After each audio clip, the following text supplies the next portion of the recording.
Vice Chancellor and my friend Professor Vasudha Kamath, Dr. P.N. Mandre, Dr. Sanjay Pawar, Dr. Milind Bitre, and my friends. It's indeed a great pleasure as well as an honor to be here this morning to celebrate 125th birth anniversary of Bharat Ratna, Dr. Babasaheb Ambedkar. At the very outset, I must say that I was very pleased with the introduction that have been added to that. The total number of books is 37th. In fact, this morning my 37th book was released by the Honorable Chief Minister. This is a coffee table book on Dr. Ambedkar in Marathi, and that was released by the Honorable Chief Minister just 2 hours back. The total number of books is 37, research papers 300 plus, and the number of reports 27. You said 27, it's actually 31. For the country as a whole, for the state of Maharashtra, including the farmer suicide famous report. So I have been around and I have been trying to do some work. People ask me, what do you do in your spare time? I'm a crazy person and I keep working all the time. But I'm very happy to be here. I came to Mumbai another day when I was talking to Vasudha Tai. She called and I was in Mumbai. She was very surprised because I'm based in Delhi. So she said that, insisted that since you are here, you must find time and come here. So I have squeezed this one in between the two programs. Morning I had one function, and in the afternoon from 2 o'clock onwards, Government of Maharashtra has organized an international seminar on international conference on Dr. Ambedkar, which is going to go on for 2 days. That starts at 2 o'clock and it will continue tomorrow. And in the afternoon, late afternoon, I'm going to give a speech there. There is only one special lecture, and that is going to be mine.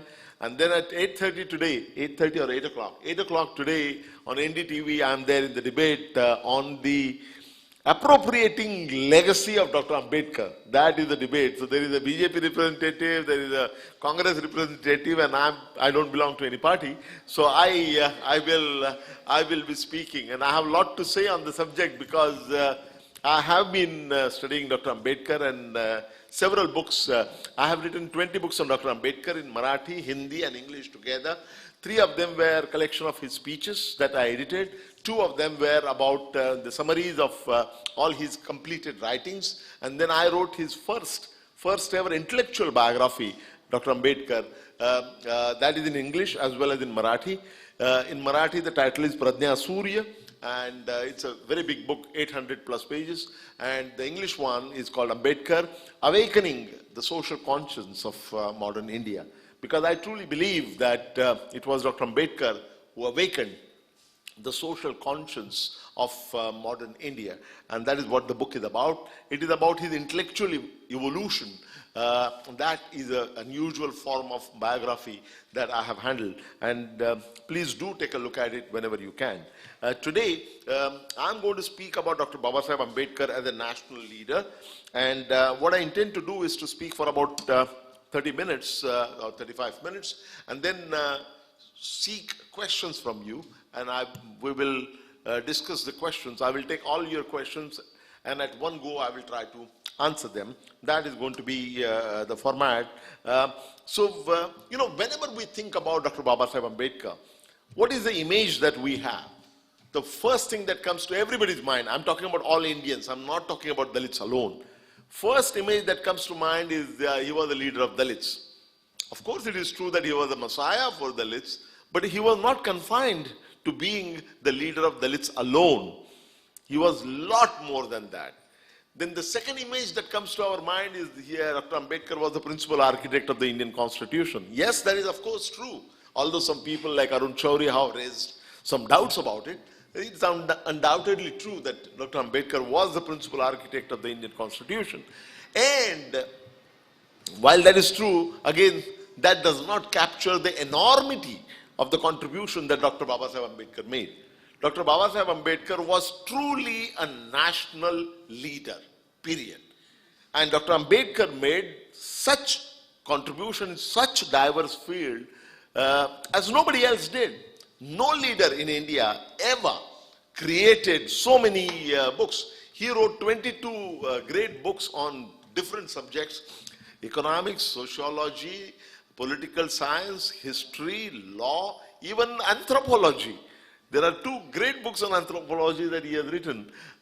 So on a variety of subjects, he wrote 22 books, and at the time of his death, his Mahaparinirvan, on 6th of December 1956, Dr. Ambedkar left behind 10 books which were left at various stages of completion. 10 books. And each one of them is a masterpiece, and that has remained incomplete. So he made all this contribution. So there are different facets of his personality, and he was truly a national leader. He was not only a nation builder, he laid the foundation of the Indian Republic. It's very, very important that he has laid the foundation of India's Republic. Since I'm talking here in the SNDT Women's University, let me ask you a question. We all know, if a question is asked by the teachers here and to students, that name 5 people who fought for the equality of men and women, how many percentage of students will respond Ambedkar as one of them? I assure you, none. Anna Sahib Karve and all those are correct names. Mahatma Phule, of course, is the correct name. But nobody takes Ambedkar's name. Do you realize that Ambedkar is the only person in Indian history who relinquished his cabinet minister's job because he could not get through the Hindu Code Bill, which was a revolutionary bill in favor of man-woman equality. Ambedkar was the one who fought for it for 3.5 years. And what was he fighting about? That women must get share in the ancestral property. He was fighting for women to get share in, in their husband's property. He was talking about allowing the intercaste marriage and so on. And curiously, this is very, very interesting. Curiously, the orthodoxy, everything that Ambedkar was saying has happened afterwards. But at the time when he was saying it, people were just not ready for that. And the orthodoxy of the Congress party, Pandit Jawaharlal Nehru had said in the beginning that I don't care whether my government stays or it comes down, but this is a revolutionary bill and I'm going to get this through. This was the beginning. But later on, what happened was the orthodoxy of the Congress party, led by the then President Dr. Rajendra Prasad, and the orthodoxy, the Sanatanis of the opposition party, they ganged up together and they made sure that this was defeated. Can you imagine that? This has happened in our country. And at one stage, Panditji called Baba Sahib Ambedkar and told him that we can't get everything about this bill through. So Baba Sahib will have to make a compromise. What we will do is that 50% will get through about the marriage and divorce, etc. will get through. And the remaining 50% we will leave it to the first parliament, which when it comes into being. Ambedkar quoted Sanskrit vachan that Sarvanashe samutpanne ardhyam tyajati panditaha. So when everything is being lost, a wise person prefers to keep 50% of it. So he said, all right, and he accepted that. 3 weeks after that, Panditji called Dr. Baba Sahib Ambedkar and said, I'm sorry, I can't get this through. On the spot, Dr. Ambedkar resigned from the cabinet post and stormed out of the cabinet. And I have not seen any women's organization talking about Dr. Ambedkar as a champion of equality of men and women. So what I am trying to say is that there are so many facets of Dr. Ambedkar's personality that we do not know. And by branding him as the leader of scheduled caste or scheduled tribes, or as the principal architect of the Indian Constitution, we are depriving ourselves about the national contribution that Dr. Baba Sahib Ambedkar has made. I'm first Indian, and I'm Indian in the end, and nothing in between. This is a statement not made by Mahatma Gandhi or anybody. This is a statement made by Dr. Babasaheb Ambedkar. So he was the one who always had complete nation in front of him. He was of course championing the cause of the underprivileged, but he was never confined to them alone. Dr. Ambedkar made magnificent contribution in so many different ways, and he awakened the social conscience of modern India. So what I want to do is to give you a quick rundown of different facets of Dr. Ambedkar's personality. First facet, which is the most ignored one, is that Dr. Ambedkar was a top-class economist. The most highly educated economist and trained economist in our country was not Professor Amartya Sen, it was Dr. Babasaheb Ambedkar. In 1915, Ambedkar went to Columbia University in USA and did his master's in economics. Then in the same university, 1917, he completed his PhD degree in economics. And then he went to United Kingdom, and there in the London School of Economics, he did Doctor of Science. Doctor of Science, which was also in economics. And then while doing the Doctor of Science, working on Doctor of Science, he also studied law and became a barrister. So in addition to the barrister's degree, all other degrees of Dr. Ambedkar, they belong to economics. But economics is, nobody associates him with economics. So let me give you, to begin with, what is his contribution as an economist. There are two very important books that he wrote in his student days. One was his PhD dissertation. What was the title of the PhD dissertation? It was Evolution of Provincial Finances in British India. Basically what he did there was British central government and British provinces, what we call states. In those days they used to call provinces. So between the period, I think between 1800 to 1910, he reviewed, critically analyzed the relationship between the British central government and the provinces at that time, and talked about the financial relationship between center and provinces, or center and states. And then he talked about how that relation should be. So he analyzed what was and then talked about how it should be. Then later, when he wrote the Constitution of India, he added a provision there, Finance Commission. Every 5 years, Finance Commission is appointed in our country. What is the job of Finance Commission? The divisible pool of resources that the central government gets in terms of tax and non-tax revenue. How do you share that? How much should the central government keep and how much should be given to the states? And what should be the principles under which it should be distributed to the states? These are the recommendations which are made by the Finance Commission. So far, in our country, after independence, 14 Finance Commissions have been appointed. You will be surprised that the basic source of standard reference for all the 14 Finance Commissions is the Babasaheb Ambedkar's PhD dissertation, which was published in the year 1925. We know about Finance Commission, but we do not know that.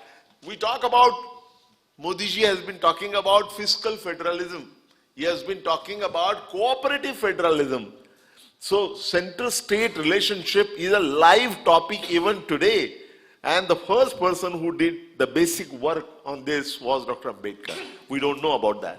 Then the second book that he wrote on economics is even more important. The title of that, this was his thesis for a dissertation for Doctor of Science degree. He said that this was the book about how the Indian rupee has evolved over a period of time. You know, he always gives that, it was that time style maybe, a historical perspective. So for more than 100-year period, from 1800 to 1920 or 1915, he reviews how the Indian rupee has evolved as a medium of exchange. And then towards the end of the book, he talks about a very important problem then. What is the ideal currency system for a developing country like India? This was the issue, which was hotly debated everywhere. That time, there were two alternatives that the experts were talking about. To make it very, very simple, I would say that the two alternatives, one was gold standard, the other was gold exchange standard. Gold standard meant that gold itself was used as a medium of exchange, whereas gold exchange standard, paper currency was used as a medium of exchange, and that was backed by gold. So this was the debate that was going on. In this debate, anybody who has studied economics would know one name, John Maynard Keynes. John Maynard Keynes was the biggest economist of the time. Still, we teach his economics even today. So John Maynard Keynes, he studied India and took a position that for a developing country like India, what is the most appropriate currency system would be gold exchange standard. And the reasons he gave were these, that he said that gold exchange standard is flexible. It does not tie down the government to a rigid kind of form, which would not allow flexibility in terms of expanding the money supply beyond the limit. So it ties it down to the availability of gold in the country. So it is a very rigid standard. What we need for a developing country is a flexible standard, and that flexibility, he said, was offered by the gold exchange standard. So when John Maynard Keynes, Lord Keynes, as my teachers would tell me, never say John Maynard Keynes, Lord Keynes, they are more loyal than the king. So when he took that position, everybody, every small and big economist in our country followed that and championed the cause of the gold exchange standard, not Dr. Ambedkar. Dr. Ambedkar was a young, dynamic student who had just returned with the biggest degrees with him. So he had returned to India in 1923 with all those degrees, and he, in his problem of rupee, handled this issue, and later in terms of some articles and research papers, his argument was that for a country like India, as Keynes is saying that gold exchange standard is more suitable, I don't agree with that. He said it is true that gold exchange standard will have flexibility and that flexibility would be desirable. But he basically insisted, I'm making things very simple. It's a lot more complicated, but I want everybody to understand. What Ambedkar was saying is that flexibility is a double-edged weapon. It is good because it does not necessarily tie down the government to a rigid form. But at the same time, it was Ambedkar who argued that if the government is irresponsible, then what will happen is that there would be undue, uninterrupted expansion of liquidity, because currency notes can be created ad nauseum, they can be created, and it can lead to an unrelented expansion of currency. If the government is irresponsible, that would create too much liquidity in the country, and that too much liquidity will create inflation, and inflation is the most iniquitous form of taxation which will hurt the poor the most. And therefore, he said he recommended a modified form of foreign exchange, a modified form of gold standard. In 1926, something very interesting happened. Dr. Ambedkar had come back to India. There was a very important commission was sent to India. This was called Hilton Young Commission. What was the mandate of the commission? The mandate of the commission was to make recommendation to establish the central bank of our country, Reserve Bank of India, which came into being 8 years later on 1st April 1935. But when this commission came, commission met all kinds of experts in here, and it was Dr. Ambedkar, young, dynamic scholar, who made a presentation before the Hilton Young Commission, and it turned out that the testimony that he had given and the statement that he had issued before submitted to the Hilton Young Commission, we took 70 years to recognize what Ambedkar was saying. Again, to make things very simple, Ambedkar was arguing, again the language was different at that time. अर्थशास्त्राची परिभाषा पण बदलत जात असते. So, but basically the argument that he was making was this, that whenever you create central bank, like Reserve Bank of India, you please make sure that the amount of credit that the central bank will give to the government of India should be restrained. There should be some kind of limit on that. It should not be unbridled, uncontrolled. Because if it is uncontrolled, too much money will be created and that would lead to inflation. Nobody listened to him. The testimony is available. Anybody can verify that. Nobody listened to him. 65 years thereafter, in 1993, when I was very much there in RBI and I was the secretary of the Central Board of Directors, and I used to write the speeches of all the governors at that time. That time there was an agreement made between the Reserve Bank of India governor, C. Rangarajan was the governor, and Montek Singh Ahluwalia was the finance secretary. There is a formal agreement made that we have to move in the direction of putting a cap on the extent of credit that the Reserve Bank will be extending to the government of India to cover their fiscal deficit. This was the argument that was made by Ambedkar in 1926-27. We took more than 65 years to understand that, and even when we did take corrective action, nobody gave credit to Dr. Ambedkar for that. But now, luckily, for the last few months, I'm the chairman of the History Writing Committee of Advisory Committee of the Reserve Bank of India. But the period given to me is not the old one. Period given to me, there is a tradition of this is the 5th volume from 1996 to 2007. For that period, the history I am in charge. Earlier, only the former governors used to be in charge of that, and they made an exception, and now they have made me chairman of that. And we have already started working on that history. But this history has to be known. That's the point that I'm trying to make. This is his contribution as an economist. Now, he was not only a bookish kind of economist. Dr. Ambedkar was a great economic administrator as well. Now I'm going to tell you something which is going to confuse you or will enlighten you beyond your imagination. Do you know that in 1942, Ambedkar, at the time when Mahatma Gandhi gave a call about quit India, that was 9th July 1942. On 20th July, Dr. Ambedkar was appointed as a minister by the British. What they did was, they decided to let number of Indians participate in the cabinet. They did not call it cabinet of ministers, they call it Viceroy's Executive Council. So Dr. Ambedkar was appointed there, among others. So 6 Indians were appointed, Ambedkar was one of them. What was the charge given to him? It's very interesting. He was given ministries which have now become 15 ministries. 1, labor and employment. 2nd, electricity. 3rd, public works department. 4th, water management. 5th, minerals management. They have now become 15 ministries. Now look at his contribution as the economic administrator in the British government. First, we all know about employment exchanges, right? Everybody has to deal with at some stage or other employment exchanges. Who established the employment exchanges in our country?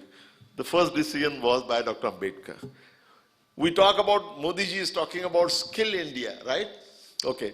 Who introduced the first program of skill development in our country? It was Dr. Babasaheb Ambedkar as the labor minister. Even about women, let me say this. The entire set of labor welfare reforms, including the minimum wages, including the overtime, including linking the cost of living with the dearness allowance with the cost of living, and maternity leave for ladies workers. Not by anybody else, it was Dr. Ambedkar, and we simply do not know this. This is the problem that we have. Now, I'm not making an accusation about that these things have been kept outside, was there any motive, I don't care. But the fact is, this is the history that you do not know, and therefore you must know that. So this is his contribution as an economic administrator, as a labor and employment minister. By the way, this tripartite structure between the government, labor unions and the employers, which is even in existence today. This was again laid down by Dr. Babasaheb Ambedkar. Then other fields, he made some very important decision about the electricity generation. Then about PWD. Do you know that many of the big dams in our country actually came around the time when Dr. Ambedkar was the minister? Not Bhakra Nangal, that came later. But Hirakud Dam, and on the lines of Tennessee Valley, he did Damodar Valley project. That was entirely done by Dr. Ambedkar as the British Minister of India. Then even the water management. You know, last few years back, there was a big debate in India about connecting rivers. Remember, my friend Suresh Prabhu and many others took credit. Nothing has actually happened and not likely to happen. But the first effort of connecting rivers in Bihar and in Orissa was done by Dr. Ambedkar as a part of the water management. We don't know about it. Central Water Commission, which is working even today.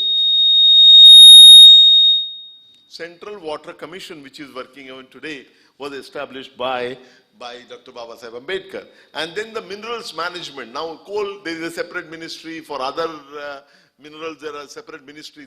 The first policy on minerals management was designed by Dr. Ambedkar. So Ambedkar was economic administrator par excellence as well. And that is why he was very keen on becoming finance minister or chairman of the planning commission. But that was denied to him. And in his resignation letter in 1951, when he resigned, he has given a number of reasons. First was Hindu Code Bill, which we talked about. And then he mentions that I was never made in charge of any of the economic or finance ministries. And I was promised that I would be made in charge of the planning commission. And I was never made in charge of planning commission as well. So he says that. I think that if Dr. Ambedkar was made the finance minister of the country, or if he was made the chairman or deputy chairman of Planning Commission of India, I think the future of the state of Indian economy would have been very different than what it was or what it has become. But that is if and buts, and we do not want to go into that. Then there are many other facets. Only one more facet I would like to mention. In that book which was released today, I have identified 12 different facets and written about each one of them. I want to cover one more facet and stop and take your questions. And this is, you know, some people have remarks about Dr. Ambedkar's contribution about the Constitution. Even today, you will see in social media, how can one person write the whole Constitution? You know, there are people who raise questions and they create a rift in the thinking of minds of people. Please understand the reality, and I'll explain to you. You know, they decided to have a constituent assembly. The British government decided to have a constituent assembly, and that came into being in 1946, well before independence, because independence was one event. Preparations were going on for many years, frankly speaking. So it was very clear that British were going, and they were clearing the way. So when the Constituent Assembly was created, one important development before that. In 1940, Dr. Ambedkar wrote a very interesting book. What happened was in March 1940, Muslim League demanded, first time a demand was made that Pakistan should be a separate nation. This happened in March 1940. By December of 1940, Ambedkar wrote a massive book on that subject, Pakistan or Partition of India. He wrote a book within 9 months, and that book came out, and second edition of that book was brought out in 1945, and both Mahatma Gandhi and Barrister Jinnah, who were fighting about the partition, they both publicly recognized that the most important source of reference on this issue is Ambedkar's Pakistan or Partition of India, or earlier version was called Thoughts on Pakistan. So, you know, there is so much contribution that we simply do not know. But about Constitution, there is something something strongly negative happening, that a lot of people, Arun Shourie and many others, have raised objection. How can you give credit only to Dr. Ambedkar? The reality is this, that British government created the Constituent Assembly. Constituent Assembly was the collection of the most enlightened people of our country. Brilliant people, leaders, thought leaders, everybody. 292, if I remember right. They wanted, Congress party was very annoyed with Dr. Ambedkar, so they kept him out. They tried to keep him out, and they saw to it that he was not elected from Mumbai province. That time Mumbai was a big province. So he was not elected. So he played a trick. He was also a solid politician. So he went to Bengal, and in no. There was no Rajya Sabha at that time. No. Constituent Assembly, the parliament was Constituent Assembly. Constituent Assembly had two things to do. One was to act as a parliament, combined parliament, Lok Sabha, Rajya Sabha, and the other one was to create the constitution. Both were responsibilities. So they were chosen by indirect election from the elected representatives of the provincial assemblies. So Ambedkar went to Calcutta, and from Bengal, with the support of Muslim League, he came to power. He came to Constituent Assembly. So in Constituent Assembly, he was in a minority. Congress had done its best to prevent him from coming because he had many fights with Mahatma Gandhi, and you all know about it, I hope. So what happened was, when he came in there, one day in the very opening meeting, suddenly Rajendra Prasad asked him to come and speak. Now he was representing a very small party, Scheduled Caste Federation, but he was a giant. And suddenly Ambedkar was told to come and speak. So Kaka Saheb Gadgil, who was a great Congress leader and who became one of my distinguished predecessors in Pune University as the Vice Chancellor, he left the governorship of Punjab, Kaka Saheb Gadgil, to become Vice Chancellor of Pune University, third Vice Chancellor of Pune University. So he was there. So he has actually written that we were all told to hoot out Dr. Ambedkar. So whatever he speaks, so we were all waiting to thump the benches and to hoot him out, because they thought that he has played a trick and he has come from somewhere else, and we don't want him. They never wanted him. But Ambedkar was a great strategist. He made such a brilliant speech on that day in the Constituent Assembly that Kaka Saheb Gadgil says, we had all gone to hoot him out, and before we realized, we all had gotten up and we had given him a standing ovation. So then there was some change of mind, and what they did was, and Mahatma Gandhi played a very important role here. This is really so beautiful, because Mahatma Gandhi and Dr. Ambedkar, they fought like street fighters. You know, there is a big tradition of their fights. Mahatma Gandhi, only 3 times he went on fast until death. On two occasions it was against some institutions like British government. Only once, against one person, he went on a hunger strike, and that person was Dr. Ambedkar, 1932. So, with all that, it was Mahatma Gandhi. So, what has happened in society, I see it today. Dalits, they worship Ambedkar and they blame Mahatma Gandhi. Followers of Mahatma Gandhi blame Dr. Ambedkar. That blame game still continues. There is kind of polarization. But little do they realize that both of these great people, great men, have something in common. They both knew that the nation was bigger than each one of them. So when Pandit Jawaharlal Nehru was going to, see, at that time, the first remote control in our country was really Mahatma Gandhi. No decision could take place without his consent. So as the story goes, I do not have 100% confirmation, but looking at the memoirs and so on, Jawaharlal Nehru goes with a list to Panditji goes to Mahatma Gandhi with the list. First question that Mahatma Gandhi asked him, is Ambedkar there? So, Jawaharlal Nehru could not, he was gaping at him, could not, so he said no. So he said, Mahatma Ji said, in that case, I do not want to look at this list. And he gave that list back to him. Panditji goes out by pencil, he adds the name of Dr. Baba Saheb Ambedkar, and that is how he entered.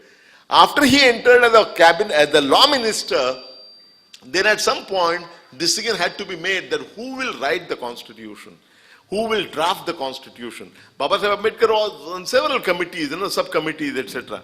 But when that drafting committee was to be formed, Jawaharlal Nehru had already decided to bring an Englishman. Austin something was his name. So he had made up his mind, the great jurist, to be brought in to write the constitution.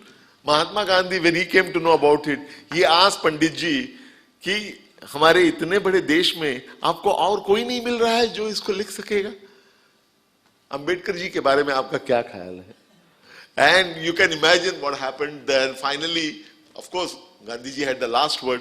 But see how beautiful this is, that people who were fighting with each other throughout their life, professional life, when it came to founding the nation, they knew that more than any individual, the nation is far more important. And that is why, it makes Mahatma Gandhi look even bigger in my eyes, that they opted for the right person. And what is the role that Ambedkar played in Constitution? Two things. First of all, he was given a committee of 7 people to draft the Constitution. Out of these 7 people, 2 were perpetually ill. One of them was always traveling abroad. And one of them actually died also. And one of them died. So what happened was, willy-nilly, the entire burden of drafting the Constitution fell on the feeble shoulders of Dr. Ambedkar. Ambedkar was not well. Still, he worked 18 hours every day to write that Constitution. That is one great contribution that he made. But after writing the Constitution, the bigger challenge was later. That was the challenge of piloting the Constitution to 292, the most learned people in our country. So what he did was, very interesting. Dr. Babasaheb Ambedkar, now his job was to pilot the Constitution. The total number of corrections suggested were 7,642. Out of which 3,472, give and take few hundreds here and there, I am just recalling, but close to 4,000 corrections were actually debated in the Constituent Assembly, each one of them. For each one of the correction, Dr. Ambedkar would give the positive side and negative side and conduct discussion of these most brilliant 292 people. Do you know that not a single provision in Indian Constitution has been decided by majority? No. Each one of them is decided by unanimity, unanimously. And who built the consensus of all these people? Remember, these people were all great people. They were not Lallu Panjus. They were the founding fathers of our country. And to pilot this, just to give you a contrast, in cooperative societies where most of us live, in the cooperative society, have you seen the annual general body meeting of a cooperative society? On a simple issue like raising the salary of liftman, they debate for 3 hours and 4 hours. Here, we are talking about the entire future of a nation. And 292 most brilliant people in the country are together. And it was Dr. Ambedkar who piloted each provision and arrived at a consensus. Just see the enormity of the contribution. And that is why Dr. Rajendra Prasad said on the concluding day that, last 3.5 years I have been sitting in this chair and watching Dr. Ambedkar perform. Nobody else could have performed the way he did in spite of his failing health. And he said that this is the greatest contribution that an individual can do. So with that on record, it's very, very clear that those like Arun Shourie who are raising doubts about it, their agenda is different from the national agenda, and we don't even want to talk about that. The point is this, and Dr. Ambedkar, when he resigned, I don't think we have time for question, but there is one more aspect that I want to talk about, which is very close to everybody's heart. Do you know that there was an effort around that time to reorganize the Indian states on the linguistic basis. And in 1956, there was a big problem in Maharashtra because Bombay province, united Bombay province was a big one, which included Gujarat and today's Maharashtra and part of Karnataka and so on. So there was a talk about creation of Maharashtra. So what happened was, interestingly, all the Gujarati, they happened to be Gujarati, Gujarati intellectuals all got together, led by Professor C.N. Vakil, who was the director of the Bombay School of Economics in Mumbai University. C.N. Vakil, Brahmananda the guru. C.N. Vakil and Professor Dantwala, Professor Ghiwala, these were all great people. They all came together and they started writing about why Mumbai should not be part of Maharashtra. And one person, the only person, show me any other person, he took all the objections, Babasaheb Ambedkar took all their objections, and each objection he has given a very fitting, logical, consistent reply as to why Mumbai must remain part of Maharashtra. It's not Shiv Sena leader or his father or anybody. It was Dr. Ambedkar who did that. And in the book that was released today morning, there are two very interesting chapters to begin with. This is a book brought out by Bombay Municipal Corporation, Greater Bombay Municipal Corporation. So the first two chapters, first chapter is Ambedkar, Mumbaikar Ambedkar. He loved the city of Mumbai, and large part of 32 years of his life he spent in Mumbai. So his love and affection about Mumbai, that I have put out in that first chapter. Second chapter is his argument and his counter argument about why Mumbai must remain in Maharashtra. Since this is a BMC volume, these two are the prominent ones, and which you will find very educative. But 1955, Dr. Ambedkar died in 1956. In 1955, there was Fazal Ali Commission report that came out. This report was about linguistic reorganization of Indian states. When that report came out, it was hailed as a very good report and all that, and they started preparing for the reorganization. What was the basic principle that Fazal Ali has used? Surprisingly, it looks so good, but you require Dr. Ambedkar to show the holes in that. The principle that Fazal Ali Commission used was one language, one state. One language, one state, which looks perfectly legitimate, right? One language, one state, cultural integration and all that. It fits in very well. Everybody said yes to that, not Ambedkar. Ambedkar said this is completely wrong. It should not be one language, one state. It should be one state, one language. Now see the difference. One language, one state, and one state, one language. These are not the same thing. Ambedkar's argument was, if you make it one language, one state formula, then in the North India, because of the Hindi domination, there would be fewer provinces with large size, like Uttar Pradesh. And in South India, there would be many states which would be smaller in size. And this, he said, will pave the way for a possible conflict between North India and South India. And therefore, he said that there should be number of small states based on economic and cultural considerations, where one state will have one language, but one language will not have one state. So this is how he combined, and he said that the capital should not be only in Delhi alone.